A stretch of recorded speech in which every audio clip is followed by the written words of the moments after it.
going on, y'all? It's your boy Wisco Madman coming at ya with another reaction video. If you guys haven't already, please be sure to smash that like button down below, hit that sub, and flip the notifications over to all. We checking out some Jessie B. She dropped this one a day ago. No music or nothing, but I told y'all I'm here for it with her, so I want to be supportive and do reactions to most of whatever she drops, just to give her some exposure as she gets back into the game and give you my thoughts as it goes along and whatnot. So she says, title is How I Went From Obese to Athlete, Tips for Weight Loss. So it's a general tips video, not something that I would normally be able to do much reacting for, but like I said, as she gets back into the game, I'm here to support her, so let's jump up in it. Starting off today's video with a little bit of a ASMR.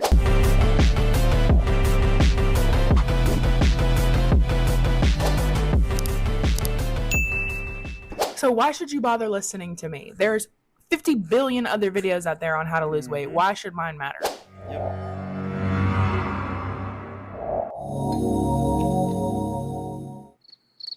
Yeah, so I've made all the mistakes. I've made all the excuses. I followed every fad diet, every ridiculous. Yo, I feel that. I can't say I've been through the exact same scenario, but I mean, like, I've been anywhere from like 160 to 225, and I'm sitting right around 200 right now. But my fat percentage is a lot better than the 30+% I was at one point in time. So I feel ya on that, girl. It's a lifelong fucking struggle, but I made a lot of mistakes. I've made a lot of good choices. I know the healthier choices to make. Sometimes the commitment to it's just, it can be hard. But definitely not hard to stay from being obese, because those are some habits I ain't ever taken back. Ridiculous workout regimen. I've done it all. I finally learned what works because I did my research. I stopped looking at what influencers are doing, and I started looking at what athletes were doing. Before I got into working out, when I was still really, really big, I got super into the CrossFit games. I loved watching this sport. I loved seeing all these athletes doing all these amazing things like swimming, kayaking, running, getting on a bike, lifting a ridiculous amount of weight. It was just mesmerizing, and they were all so good at it. Some of my favorite athletes were Tia Claire Toomey, Sarah Sigmund's daughter, Annie Thoris' daughter, Katrin David's daughter, Danny. She's one of my favorites too. I wanted to be a CrossFit girly. I was like, yo, this is so cool. I couldn't afford to go to a CrossFit gym, but I wanted to learn how to have a build like that. Maybe not necessarily to that extent, but I wanted to have muscle. I didn't want to just be skinny. And so this video, I'm gonna make this very clear. This video is for the girlies who want to be jacked, who want to have muscle, who want to be a muscle mommy. This is for the girlies that have maybe a... Yo, I like that shit. I like that shit where she says muscle mommy. Like, is that a term? If it's not, Jessie coined that shit. a lot more weight to lose, like I did. I was almost 300 pounds. We're getting serious. This is commitment. Sorry, I had a delayed reaction to that fucking sound effect. You killed me with that shit. Taco Bell, fucking bell. God damn it. If you're still watching this video, clearly you are committed to doing something life-changing. And we're about changing lives in this video. We're not about, oh, I want to lose a couple pounds before I go on vacation. No, ma'am. Let's go ahead and get into the video. Number 1, stop watching all of these Pilates Princess 5 and 10 minute workouts. 5-10 minute workouts in the morning is not what's going to get that 100 pounds off of you. When I started out, I needed to commit to the gym just a little bit more than that. You need to... Yeah, I agree with her mostly. The side comment I would put to that is, at least in that status, if the option is that or nothing, something is better than nothing. But yes, you definitely need more. Commit to working out, to truly getting exercise. We're not just doing get abs in a week. Like, no, we're not doing those workouts. I guarantee you most of those girls are not picking up weights, which leads into my second point. Number 2, you need to practice both weight training and cardio. You don't get to pick one or the other. They go hand in hand. The cardio is going to help keep your body fat percentage down. Dude, I'm so glad she said that too. I am so glad she said that too. Like, so many fucking people I know that get into working out. You have two extremes. I've had the people that are all cardio, which, I mean, I understand, burn off some fat and stuff like that, but it definitely diversify a little bit. Your body does better when you switch things up. But the one that absolutely kills me with the gym guys, the ones that either say fuck leg day, which, I mean, it's not always the greatest. I mean, not everybody's gonna absolutely love leg day, but the other one is the ones that like, no cardio. Cardio's worthless. Oh, I get cardio because I do this, or I get cardio. Like, one of my bosses, who used to be a personal trainer, or one of my old bosses, I should say, used to be a personal trainer at one point in time, so very educated on this whole topic. But he was one of those jockey dudes that, yeah, legit, I don't need cardio. I get enough of it with this or that, or, you know, like, excuse towards, like, certain shit that he was doing, and it's like, nah, bro, you still need cardio. Like, we all need cardio. Blatant fucking evidence everywhere tells you you need cardio. Plain and simple. Like, build your heart. That's the strength workout for your heart and lungs. It's also going to help you with your stamina, which is only going to support your weightlifting. And the weightlifting is going to help you build the muscle. I tried to lose weight the first time. I went super hard for 3 months. I only did cardio. But the mistake that I made was I was afraid of weights. I never trained upper body. So when I lost weight, there was like no definition underneath everything. So don't skip out on one or the other. Don't just pick one or the other. Both of them. Yep. You do both. Okay. I'm glad that we made that clear. Number 3, stop following someone's diet to a T. If you are a fan of a certain influencer and they post like what they're eating, what I eat in a day videos and all that good stuff, that's great. It's good for inspiration, but you don't need to try and follow their diets to a T. There's a couple of influencers when I first got started, I was like, yo, I want to look like that. And I thought if I ate like that, that's what I would look like. No, ma'am. I was very wrong. And it turns out I needed to eat way more than what they were eating because I'm 6 foot tall and they're like 5'3", which kind of comes into number 4. Use a calorie deficit. Okay, so before she gets into the calorie deficit thing, one of the other things that I want to mention on that, as far as diets go, and I'm far from any nutritionist, and I don't know what her education or background is on this per se, but she's obviously very into it right now. From a diet perspective, my recommendation to everybody is knowledge is power. The more you learn about nutrition, the better off you will be. Because even if you don't follow the nutrition advice, and here's my example, like, as I've educated myself, so I go and eat fast food and shit like that once in a while. Horrible for you. Absolutely horrible fucking thing you can ever do, right? But I go do that, and then when I don't do it, like, to counteract that, I'm able to know how to clean up. Okay, I've been having too much junk of this, that, and the other. I know how to clean up because I have the knowledge of, now this is what I need to cut out and this is what I need to avoid. Not just cut out fast food, but like hydrogenized oils and various seed oils and shit like that, like avoiding all that ridiculous amount of oxidation and everything else. But that's just one example of how that knowledge is power, like super, super, super big. Like, there's so many things that I had no fucking idea of. Now, people who see this may either have a lot of knowledge on food. That's great for you. Like, proud of you. You don't need to listen to me. And there's people who don't have any knowledge. The people who have a shit ton of knowledge, the reason why I mention them is because they probably have no concept if they've always had that knowledge or generally been brought up with that knowledge. They probably have no concept of what it's like in my instance, and I'm not saying all country people are like this, but I'll just describe my upbringing. I grew up in a smaller town area, like 18,000 people. Hell, my girlfriend's from my girlfriend at the time from like high school is from like a 400 person town, like just outside that city. So like super small town farming diets, not a lot of like nutritional education for the most part. Like, we would love to be able to get a Red Lobster in our town. I remember that was a huge thing. We wanted a Red Lobster in Olive Garden. Now I live in the city where I can fucking eat that anytime I want. And I keep on saying I should go to Red Lobster once in a while just for funsies. You know, cheaper seafood. Not the greatest seafood, but cheaper seafood. But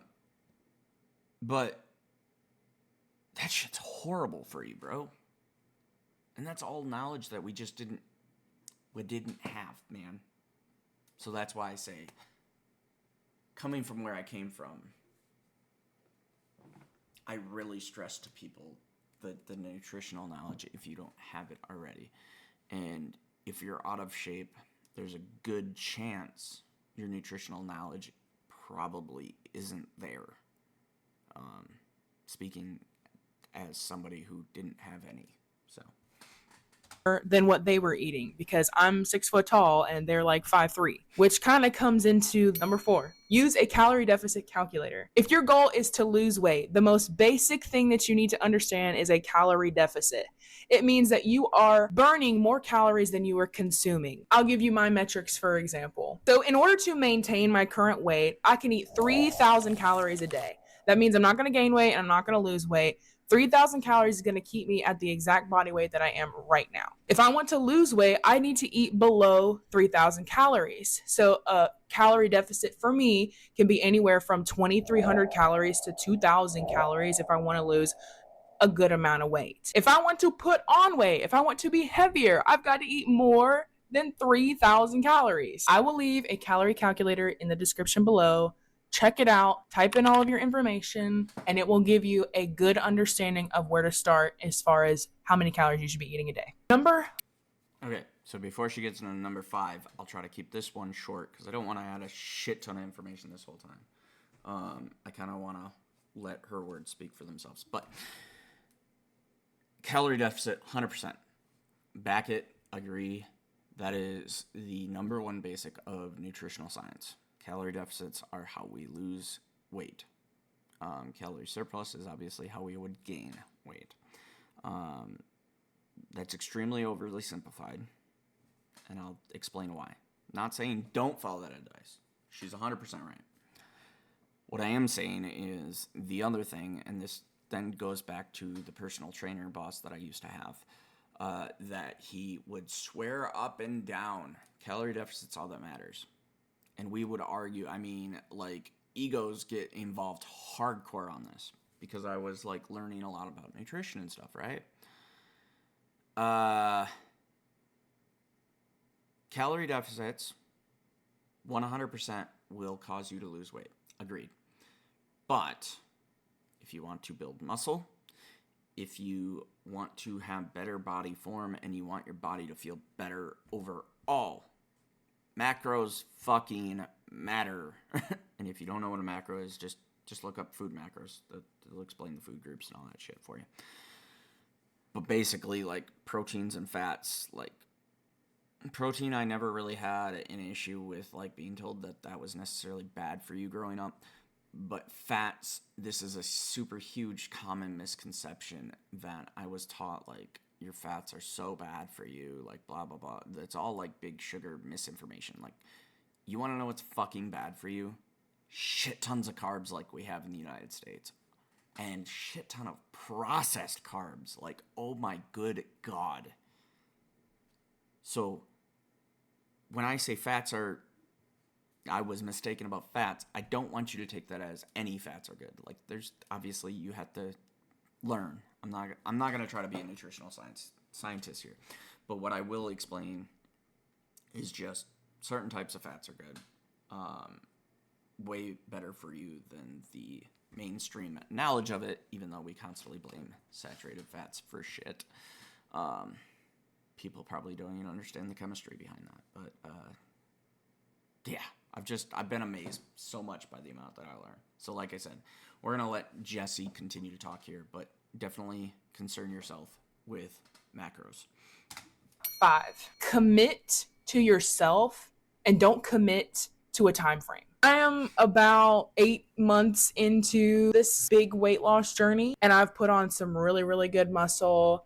I've lost a lot of weight. I look completely different. Every single day I wake up and I'm excited to train. The last thing that I will leave you guys with, number 6, quit the comparison. I know it is fun to go online and find these girls and draw inspiration from them, 100%. but you get into some really dangerous waters because then you're going to start to compare your results with their results. The truth of the matter is, when the weight starts to come off, your body is going to look like how your body is going to look like. There's no way that you are going to do everything that this other girl is doing and look like her.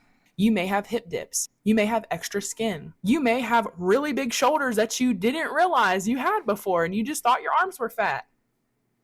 So quit the comparison. Be proud of yourself. Commit to yourself. And eventually the weight will start to come off. If you guys have any questions, drop them in the comment section below. I am constantly looking at my comments. I also have my social media handles down below if you want to follow me on any other apps. And finally, y'all click subscribe if you guys want to see more on this whole weight loss journey content. I love talking about it. It has become my new passion. It has changed my life, and I want everyone to feel this good about their life. So thank you guys for watching. I hope you guys enjoyed this video, and I'll see you in the next one. Love you, bye. Nope, I'll let her.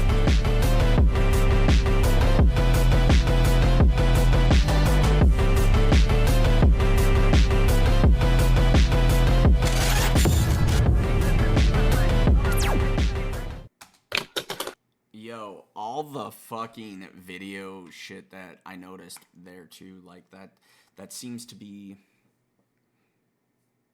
somebody's been learning or at least putting more effort into their videos is what I would say.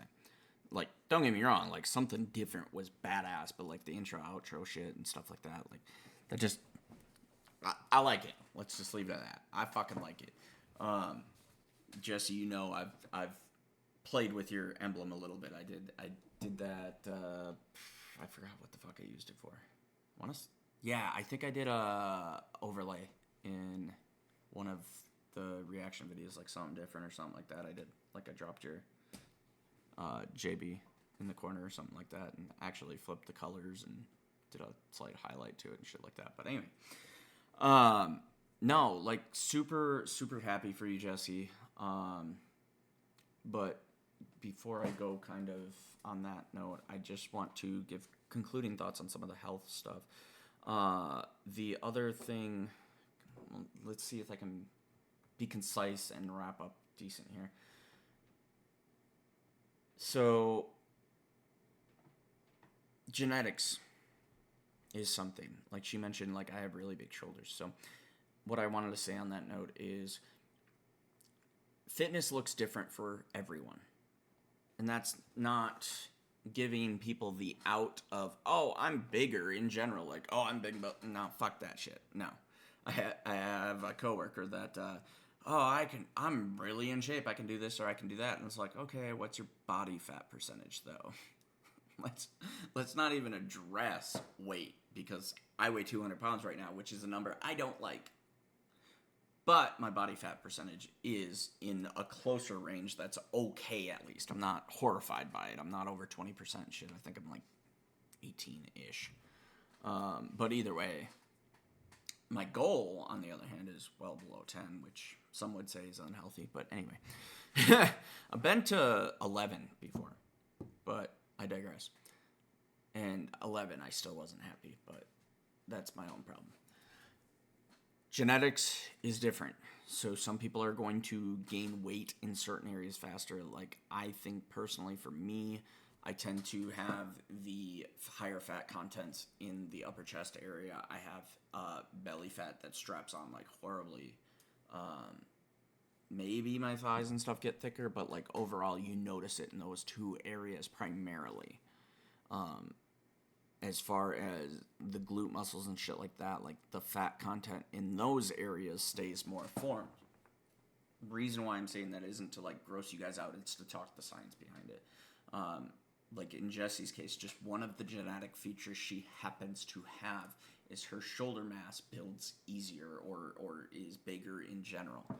So yeah, we all just have different features that will also be easier to maintain probably once you get to strength workouts and shit like that. You'll notice certain muscle groups that are way easier to build, and other muscle groups that it's like you bust your fucking ass and they're not going anywhere. So, struggles of genetics in life. Let's see, what other comment did I want to wrap up with? And then, like, the comparisons thing. That's the last thing I believe she talked about. And I would say, yeah, it's great to have motivation, just like she said. But, again, with that body types thing that I talked about, fitness looks different for each person. So, again, stress the body fat percentage thing. If you can get your access to accurate body fat percentages, or go to your doctor and get whatever fitness professional that knows how to do that kind of stuff. Obviously avoiding the specific of the science of it, because that's debatable.